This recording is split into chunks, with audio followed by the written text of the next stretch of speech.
Welcome to the Skinny Jungle Roar Bengals postgame pod for September 15th. We are certainly high atop the GEHA field at Arrowhead Stadium press box. I'm actually in one coach's box, the Kansas City Chiefs coach's box. Skinny is next door, believe it or not. And we are here to break down what was, as Skinny asked Zach Taylor immediately after the game, a gut punch of a loss, 26-25, last second field goal, 51 yards by Harrison Butker. Really, Skinny, you asked the question right after the game, and I will ask your impression on what you thought of Zach Taylor's comments in terms of losing this game, but the fight the Bengals showed. Yeah, and I think they did, Mike. And I think, again, every loss stinks, right? Because you get 17 chances, and the number of wins and losses determines whether or not you make the playoffs. And here you are again in an 0-2 hole. And you played lots of spurts of this game well enough to win on both sides of the football. Evan McPherson did miss an extra point, but he also kicked 4 field goals. So you could even maybe chime a little special teams into that mix as well. And yet you still found a way to lose. And I think that was the gut punch portion of me. You know, this team's been through this before. It's bounced back. The thing that's concerning moving forward continues to be health. Now the health of the interior defensive line especially. But I did think that I think they sorted and figured some things out. Like, there's no T. Higgins, and we don't really have a dynamic second option. Andre Yoshivach is a nice player, and he had a couple TDs today, and I thought he filled in well, and he did hit a home run ball to Jermaine Burton, but you don't have a viable, consistent second option. So they decided to lean into the tight ends, and the tight ends I thought really came through for them, and maybe that's something more that they can hang their hat on moving forward, because if Jamar Chase is the only weapon out there, and you hope T. Higgins is back sooner rather than later to add the second big-time weapon, but if he is, defenses are just going to scheme against that, so you better lean somewhere else. And in the opener, the wide receivers didn't get it done. 5 catches for 37 yards. Today, I thought they did a good job to lean into the tight ends. But, Mike, I think this team, and I think you see it right now because of injuries, personnel, whatever other reasons there are, at this moment, I'm not telling you this is the whole season, but at this moment, the margin for error is so slim. And it allows you to lose to an inferior opponent like they did against New England because of a fumble going in the end zone, a botched punt that leads to 3, and then today a couple of costly penalties and maybe not finishing out a couple of drives with touchdowns rather than field goals. All right. I think aside from creating the 3 turnovers against the best quarterback in football that you did, intercepting him twice and forcing a fumble.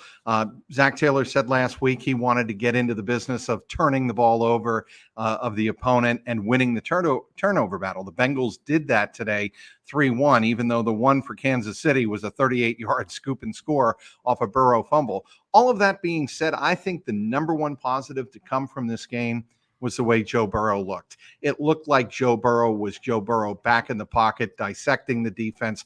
There was, I believe it was a 19 to 22-yard out pattern he threw to Eric All. That was a thing of beauty for a first down. To me, passes like that show me that Joe Burrow is back. I thought the deep ball to Jermaine Burton was a good ball. It wasn't perfect. It wasn't laid totally out there for Jermaine to just run under it and score a touchdown. And Jermaine had separation, but he also didn't have, enough separation to where he caught it and could then race past the guy to the end zone. Right. But I thought that was a good throw too. And that obviously was a huge question coming out of last week. So yeah, I mean, from week 1 to wondering, man, is this all this is, and dink and dunk, and that's all he can do, to week 2 and watching him rip some throws and spread the ball around and make the tough throws that good quarterbacks have to make. I think that was a positive step as well. Burrow, 23 of 36 here on Sunday, 258 yards. He was sacked 3 times for a loss of 12 yards, but he threw the 2 touchdowns and he was an interception. A quarterback rating north of 100 at 103.7. And I was not in there for Joe Burrow. I was working the locker room, but you were in for Joe Burrow. And what did he have to say? And what was his mood? Because in the locker room, there was a lot of frustration. There was a lot of disappointment, but there was this sense of, okay, we kind of got our bearings a little bit more. I'm curious to hear what Joe Burrow had to say about that and Jamar Chase. Yeah, I thought he talked about the team putting up a good fight, and I think he even said that was a positive. But I'm not sure I've seen him as despondent after a loss as this one, Mike. And I'm trying. I don't want to play amateur psychologist, but it makes me wonder if he understands that the margin for error is so small. And wins like today are ones that are hard to come by, and we should have come by it, and we didn't come by it. And that just puts us further behind of trying to dig out of another hole. And to some degree, maybe he looks and goes, that it felt so easy maybe to get to that Super Bowl the first time, and without, with all the guys coming back, we're going to get there again. Right. And then it starts to sink in of, man, it's really hard to do that. And, if things aren't going perfectly well for us, we're in some trouble, and we got some injuries. His mood was one of, I thought, despondency. At the same time, though, the upbeat part of we played better, not good enough, those kind of things. But, the guys fought against a good team. We always have a good fight against this team, the Chiefs. I thought there were parts good and bad to his mode. But again, I just have never seen him as despondent after a loss, to be honest with you. I think it's starting to weigh on him a little bit. And I Yeah. think we need to get to the whole Jamar Chase thing. Do we have a Jamar Chase problem? And, we kind of poo-pooed it in training camp when he didn't practice. He didn't play in the preseason, obviously. And Jamar was just playing the game, the contract game. And we kind of assumed that this would come to a head and the Bengals would get the deal done with Jamar. I think a lot of people mistakenly, including myself, were under that impression, under that assumption. And that's not the way it's played out. And Jamar is you can tell Jamar is ticked off. He's playing angry. He's not getting open as much with T. Higgins starting the season injured. And then today, late in the fourth quarter, as the Bengals are driving down the field trailing 23-22, there's a situation where a ball gets thrown to him, a completion, and Trent McDuffie brings him to the ground. Now, what I initially thought watching it live is, he grabbed his face mask and he's getting all upset. Come to find out, I think he was more upset after the reports of the Adam Schefter $50 million insurance policy, if that is true. He doesn't want to get hurt. And was that a hip drop tackle? Yeah, so I ended up not writing a column about that. I'm writing a column about, kind of the overall feel after this game, but I did write a news story around that, and we had our own our PFW. You guys have changed the vice presidency role, but Ben Baby did the pool report with the referee Alex Kemp. And so let's unpack that, because I think that's to your initial unpack there. Yeah, to your initial question of, do we have a Jamar Chase problem? I think we do and we don't. But let's stem from this. So he actually, Alex Kemp said, he came up thinking it was a hip drop tackle. We told him it wasn't. At that point, his language got over the top. We're not going to stand for that. Hence came the flag. And I think that was the culmination of all of his frustration of, I don't want to get hurt and cost myself big time money. And I can get hurt with a hip drop tackle. And the league has told us, well, we're trying to put an emphasis on the hip drop tackle. I don't know if it was or wasn't. The officials didn't see it as such. Maybe we'll find out in a couple of days. The league will say, yeah, man, that was probably a hip drop tackle. I don't know that for a fact. But I think that was the culmination of everything of, A, he thought it was a hip drop. B, that hip drop could have hurt me and could have maybe ended my career. It's good, or could have at least cost me some money. I'm being double covered and clouded on almost every play. And so I'm not getting the run I normally get. And the contract situation still has to weigh on him and be frustrating no matter what he says or anyone else says. And I just thought that was a culmination of all of that in one fell swoop. And the fact that Jamar didn't want to address it after the game. Right. And I think that's strategic, because I don't think he wants to get fined anymore. I don't think he wants to come off having it sound like he's talking about himself, where a play like that kind of comes off as looking selfish, costing the team 15 yards in a critical situation. It was critical. Mike, it turned to 3rd and 7, which it wasn't an automatic they were going to make the 3rd and 7, but they had a 3rd and 7 on the 30. Already obviously in field goal range at that point, and you got a 3rd and 7 to try to continue the drive. You continue that drive with a touchdown. Guess what Kansas City would have had to do at the end of the game instead of kick a field goal? Now, They would have played with different tempo, different pace, all of those things. I fully will give you that part of it. They were playing for a field goal, but they would have had to go ahead and go score a touchdown. And so it is a selfish penalty to a large degree, because then it becomes 3rd and 22 at the 45. Bengals have to just make a play to get it back to field goal range, which they did, and McPherson kicks the long field goal to give them the lead. But again, to the point of it where I do think it's a completely selfish thing, I do get I think it was the culmination of all the frustration of, dude almost hurt me. If I get hurt, it's going to cost me. And I'm playing on this $1 million salary this year. He got a roster bonus, but that's literally what his salary is for this year. And I'm not, I don't want to risk I just thought it was the culmination of all of that, because apparently, players get away with a lot of language with referees, right? They know it's just it's emotions of the sport. But the way Alex Kemp made it sound was this was just so far over the top, he had no choice but to penalize him. And you know what? In reading some of the comments online, the reaction from fans, which is, part of our business, we understand fans get very emotional after a game like this. They're upset, many of them, that Ja'Marr didn't apologize for costing the team 15 yards and saying, hey, look, I can't cost the team yardage there, and I can't cost the team 4 points, let's say. We got the field goal, but could have had the touchdown. Mike, another, and it goes back to last week's game, because it really got kind of underreported because it really wasn't a storyline of the game and it didn't affect it. But the play where Ja'Marr walks off the field as there's a punt getting ready to take place, and that cost them something in that case, and who knows what. Again, it didn't affect the direct outcome of the game, but it was a penalty on him because he chose, instead of to hustle off the field, to just walk off the field. That's a problem. Well, and when he was asked about it after the game, he said, well, you just answered your own question. I didn't get off the field. Instead of saying, I can't do that, I got to hustle off the field there.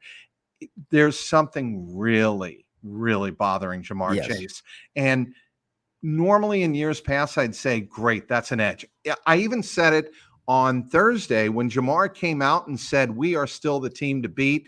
And that message, fans need to understand this. That was not directed toward the Kansas City Chiefs. That was directed to the rest of the Cincinnati Bengals in the locker room and the receiver room. Yeah, I think so too. I think it was more of trying to spark some confidence if there wasn't confidence there. Listen, I'm not a big talk trash guy. I never have been, and I'm certainly too old for it today. I thought Zach Taylor answered the question with us on Friday when we talked to him and I think his was more directed at Cam Taylor-Britt of, I don't mind guys being confident and put hard work in all that. I just don't want it directed at another player, which Cam's was. It was directed at Xavier Worthy. Jamar's was not. It was just a general comment that we still think we're the best team in the AFC. Well, fine. I got no problem with that. I think I don't know if it needs to be said, but in fact it was. That's fine if you believe that and it makes your teammates want to believe that and helps you guys, because that's all that matters. Doesn't matter what any of us think or what fans think of that. If it helps you play with an edge and play better and play with whatever, more passion, more energy, however you want to phrase it, then I'm fine with that. But yeah, today you can't get that penalty, man. You just can't. I don't care how mad you are, how much you thought it was a hip drop. The official told you it's not a hip drop. You just have to walk away. And you could tell Burrow tried to de-escalate. He even said, I tried to de-escalate that. And when he got there, about the split second he got there is when the flag went up. So Joe couldn't get there fast enough to de-escalate it. Do you think Joe Burrow needs to have a heart-to-heart with his buddy Ja'Marr? I don't think it would hurt. Somebody does, because again, there is a part of me that I've told you this. I've written the column about it. But I see both sides of this contract situation. But when you get what he thought was hip drop tackled, and I don't think it would be catastrophic from a career ending, but it could be a season ending, and then that maybe costs you money in negotiations, right? And yeah, if it's true that he took out an insurance policy, it's a very wise decision to do. I would think a $50 million insurance policy would give you some level of peace of mind. It maybe not as much as $100 million guaranteed, double that, and the fact that you can still play on that. But I think he's very, very frustrated at the moment, and somebody needs to just calm him down a little bit. What did you think of the game Trey Hendrickson had? He had the 2 sacks. I believe he had 3 tackles for losses. Holding penalty or illegal hands in the face against him as well. Yep, he had an illegal hands to the face late in that, I believe, on that last drive before the 4th down. Yes, yeah, it was. And I thought Trey Hendrickson had one of his best games as a Bengals. Had the Bengals won that game, he's had a lot of great games in a Bengal uniform. That would be in the top 3, certainly. Yeah, he was really unblockable. They had to change tackles out. I was surprised they didn't give as much help over there on him. And I think some of today while I do credit the secondary, I thought the secondary did a really nice job overall. Obviously, Cam Taylor-Britt got a beat on the deep ball to Rashee Rice, but that happens in this league. But I think some of the coverage, if you will, by the secondary was because Pat Mahomes didn't have a lot of time to scan the field. Now, he certainly bought some time with his scrambling ability, but even as elusive as he is, to your point, I mean, Trey got 2 sacks and forced a 10-yard penalty. That's a pretty good day's work. What did you think of the last play? We have to get to this now. Yep. Daijahn Anthony clearly got to Rashee Rice early. I don't think there's any question of that. Was he allowed to play the ball? Well, yes, but you can't go right through the receiver to play the ball. I don't really have a big problem with that. Yeah, Bigger problem I have is what happened behind the play, Skinny. Replay clearly shows at least 2 Bengals being tackled as Patrick Mahomes was scrambling to throw the ball downfield on 4th and 16 from his 35. Yeah, and officials feel like it feels like they don't throw that flag. I don't know why. I don't know if it's we're gonna 4th down. We're gonna let the it's like the NBA thing, right? Or college basketball. Right. We're gonna let the players decide this unless it's so egregious that we have pretty to throw. Egregious to me. I'm you know what I'm saying though. I think that's where they stand. We'll let the players decide this, and then you could also argue if that's the case, then was Daijahn Anthony's, contact enough to be a penalty? I thought it was. I think to your point, you thought it was. He came through the receiver. I think the big question is this, and I know maybe there weren't a ton of other options. Kid played 3 snaps in the game, 2 other snaps than this. So he obviously wasn't much in the defensive game plan. I thought he would have been. I thought they may use him a little bit as a Travis Kelce guy and see what that looked like, and they didn't. But in the most critical time of the game, you're putting a rookie 7th-round pick on the field on that play. Are you really? Yeah, I mean, I think that we are going to have to, ask Lou Anarumo that this week when he meets with reporters what his thinking was in that particular situation. Maybe he just thought that Daijahn brings more speed than, let's say, he Jordan does. Battle. I think he does. I think he's a great athlete. And listen, I did a story on him back in OTAs because I find his story, fascinating. His journey to the NFL from small college walk on to little used Division I, player to all of a sudden starting an SEC school in Ole Miss. It's a fascinating story, and it's a great story of the things he's overcome to make a team and make the NFL. And I do think there's a lot of upside with him. I think we saw it in camp. But Mike, you can certainly correct me if I'm wrong, but I think you'll agree with this. You also saw a lot of reckless plays from Daijahn Anthony in camp, right? Yes. I mean, there were moments like this one where he just gets reckless at times. And some of that, I think, is what's got him to where he is to making a team, as you see him make plays and you think, all right, we can coach some of this out of him. And I think they can. But in the most critical moment of this game, you're gonna have him try to make that play, knowing how reckless he can be. And it ends up being a reckless play. I get he was trying to make a play on the ball. It was reckless. I mean, it almost looked as if, okay, here comes the ball. I'm doing whatever I need to do, even if I go right through the receiver to get the ball. And I'm like, that's not the way you play that play. Yeah, no, I would agree with that. And it's unfortunate. He was not made available to us after the game. He was despondent. And I feel for guys in that situation. Yeah, I get that. I don't have a problem with that either. But somebody needs to answer for that play. Okay, I'm going to go back to the offensive side of the ball here, Skinny, and ask you a question as to why Charlie Jones didn't get targeted in this game. Are you at all surprised by that?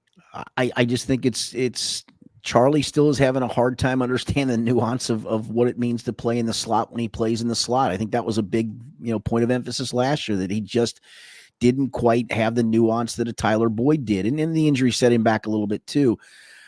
I do wonder, unfortunately, because there's opportunity there for all those young receivers, and even Trenton Irwin, who's not a young receiver, he's been around the league. There's opportunities for those guys because not only are you trying to fill the Tyler Boyd spot, you're trying to fill the first 2 games the T. Higgins spot. And I go back to, I think Andre Yoshavash is a serviceable player. I think, he does some really good things really well. I think he is just a really good red zone target for whatever reason. And he understands the nuance, like the touchdown, not the one at the pylon.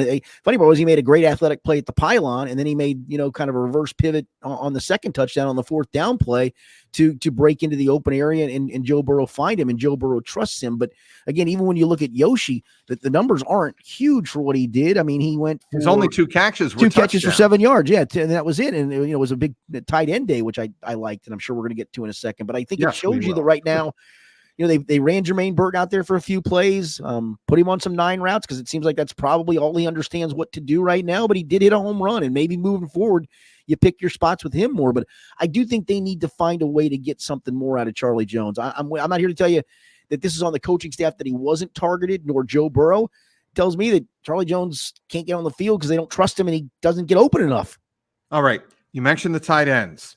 We had marked down here Mike Gesicki, 7 catches, 9 targets, 91 yards. The targets, the receptions, and the yardage, all team highs in this game. So Mike Gesicki does have a breakout game for the Bengals here on Sunday afternoon. He had a terrific catch, I believe it was, on 4th down. Where he flared open into the right flat, and Burrow found him, and it was a 36-yard gain, I believe, down to the 37, but down to the 6-yard line. Yeah, down to the 6. Thank you. But that was a 4th down conversion. Eric All, who I'm becoming a bigger and bigger fan of watching play every week, and I think the Bengals coaching staff is as well. Yep. He caught all 4 passes that were targeted to him, 32 yards, including maybe Burrow's second best throw of the day. And I think we talked about this earlier where he threw a 19-yard out. Yeah, you mentioned that throw, but I'm glad you brought this up because I thought it was a nice soft-handed catch too, because he kind of extended his hands as he was going to the sideline, and he looked very natural, like a wide receiver catching that ball. And Mike, I do wonder this, even when T comes back, because again, I'm not sure there's a clear-cut number 3 receiver right now, and I lump Yoshi into that. I think he's more a rotational piece who's having to play by default. I know they don't want to do this, although they did it more today. I mean, maybe you have to go to more 12 personnel, play 2 tight ends, whether it's, All's kind of an all-around guy, for lack of a better term. He's probably the best 3-down tight end they've got. Gesicki is obviously a terrific receiver, and I think you saw him more in that role today. Drew Sample has his niche. He had a couple of nice check down plays. I think he ended up with 3 catches in the first half today. Maybe you do lean into that tight end room more. Maybe that does help your offense. You know why I think you do, Skinny? This team has to win at the line of scrimmage. Yes.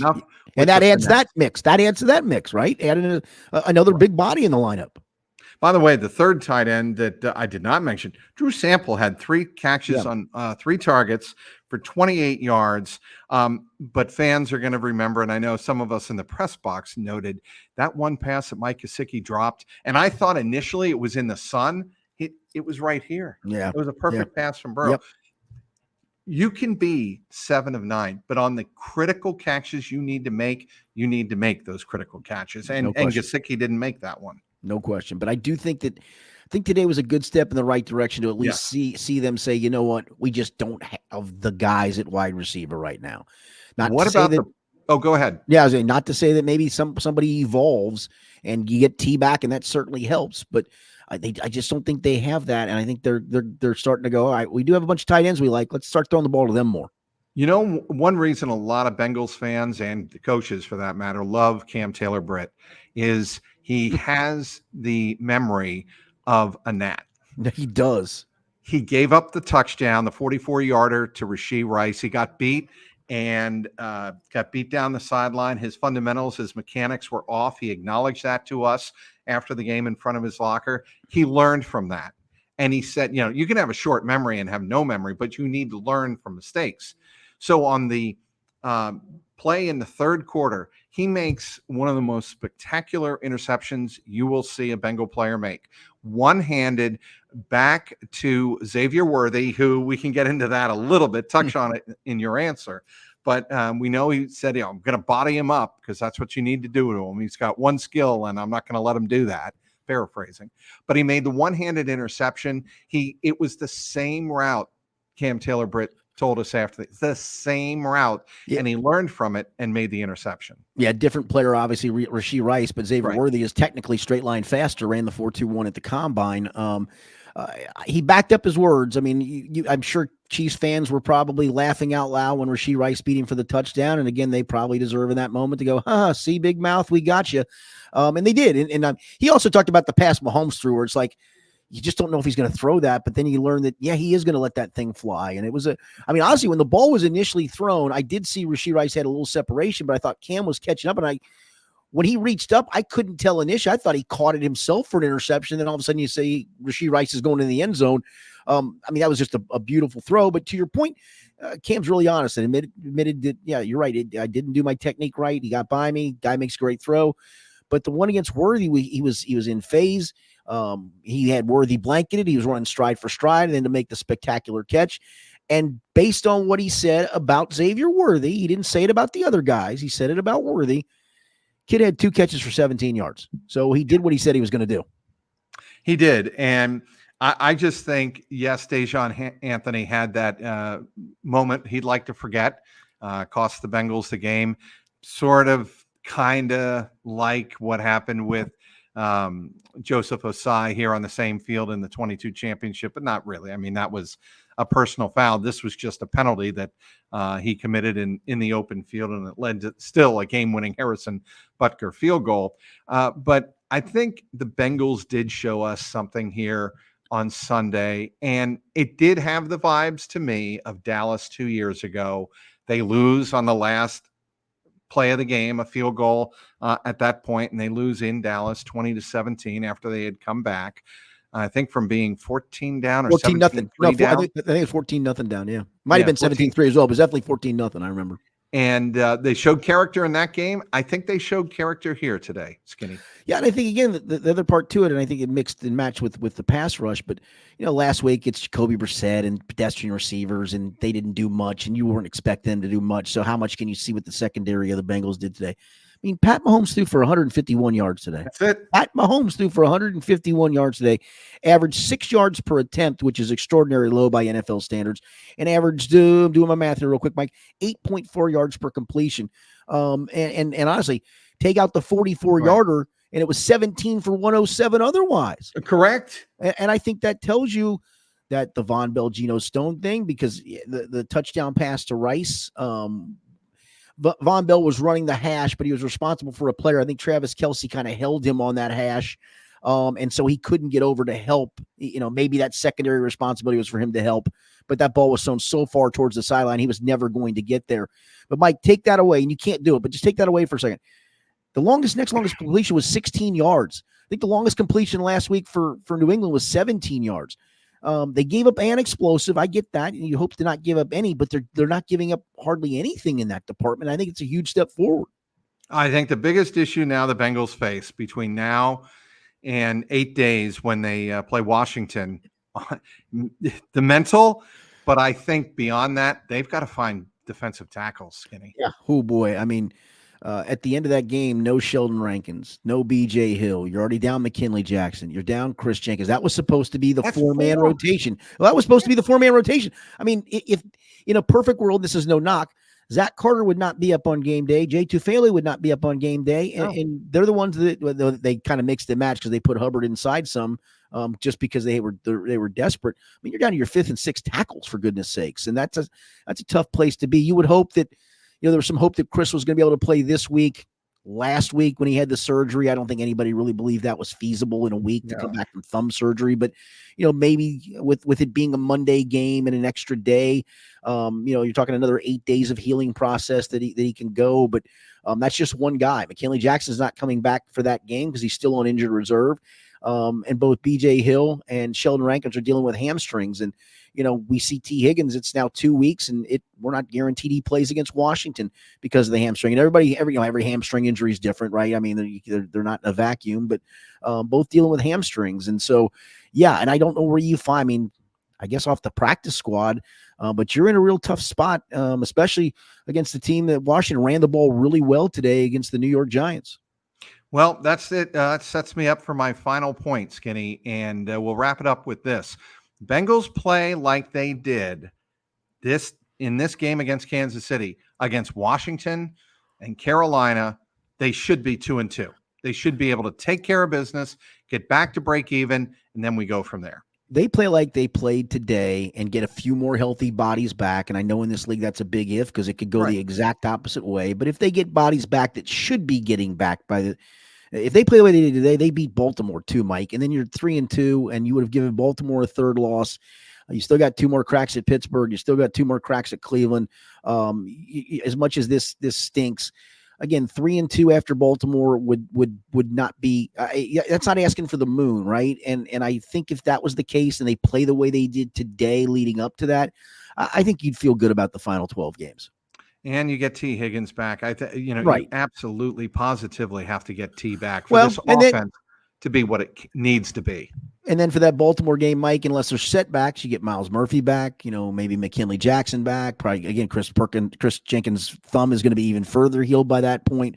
So, yeah, you even get some other parts back that I think would be big. So, yeah. I mean, today was one of those ones where you had a chance to right the wrong from what you did last week, right? Where I think all of us truly believe, hey, 1-1 coming out of Kansas City, you're fine. Well, you had a golden opportunity to still be 1-1 coming out of Kansas City. That's why I asked the question about the gut punch, because that's what it felt like. Like, man, you're on the doorstep of righting your wrong from last week and doing it in a manner of playing pretty well, and you missed the opportunity.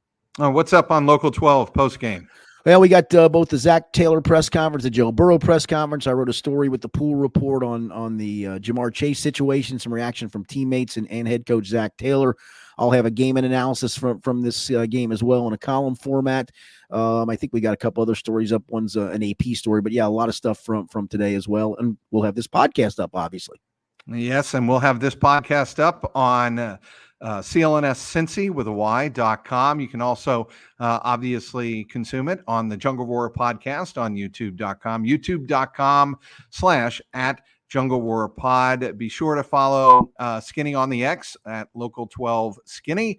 Follow me at Trags, TRAGS. That'll be a wrap for this post game. The Skinny Local 12 Jungle Roar Bengals post-game wrap from Kansas City.